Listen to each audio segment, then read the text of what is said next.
It's a lot like a battle, Jesus says. We have a real enemy, there's a real war, there's real conflict, there are real casualties, there are real quitters. Don't be one of them. I was in Turkey last year and was studying the topography and geography and history of the region in preparation for a trip we're doing and some books of the Bible we'll get into in the ensuing years. And I got captivated with one area. It's in the Bible. It's actually called Galatians. I wanted to know, how did the Galatians hold their ground for so many generations? They're in an indefensible plain.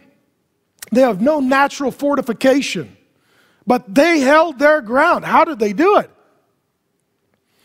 And the archaeologist and the historian and professor who was with us, he said, well, they fought differently than most. He said when they would go to battle, they would bring their wives and children with them. And the soldiers would kiss their wife and kiss their sons and kiss their daughters and say, okay, daddy's going to go to war with those guys. And if daddy loses, they're going to change your last name. You girls are going to be marrying their sons. And wife, I fear what they're going to do to you. And then he would go to war. And if he won, he got to take his family home. And if he lost, somebody else took his family home and did whatever they wanted. And those guys didn't lose a battle for hundreds of years. Because you fight differently when you fight for someone you love and a kingdom you belong to. You just fight differently. And our stupid replacement of this is really video games. And I was thinking about it today, since I'm in that mood.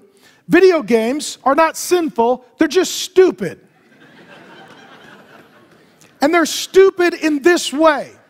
They're young, particularly men, and now women are joining it. They want to get on a team, be part of a kingdom, conquer a foe, and win a great epic battle. So they do it with their thumbs. And it doesn't even count. Nobody's really liberated. The Taliban is not really conquered. Women are not really freed from oppression. Generations are not really changed. It's all fake. It doesn't count. You want to do something? Get off the couch, unplug the electronics, give your life to Jesus, find some other guys, and do something that actually matters. Leave a legacy for women, children, generations, not just the highest score on some stupid game.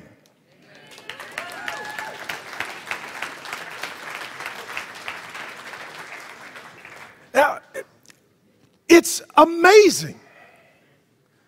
A whole world filled with guys who want to be on a team, go to a war, defeat an enemy, and save a princess. That's the story of this book. And if you want to be part of that kingdom, you got to get off the couch and follow that king.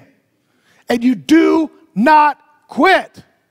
You fight differently when you fight for ones you love, a kingdom, and a king.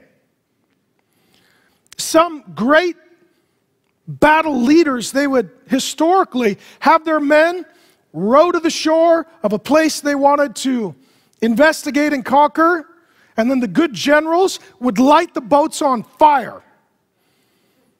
There's two options, men: forward or death. That has to be the attitude that we have.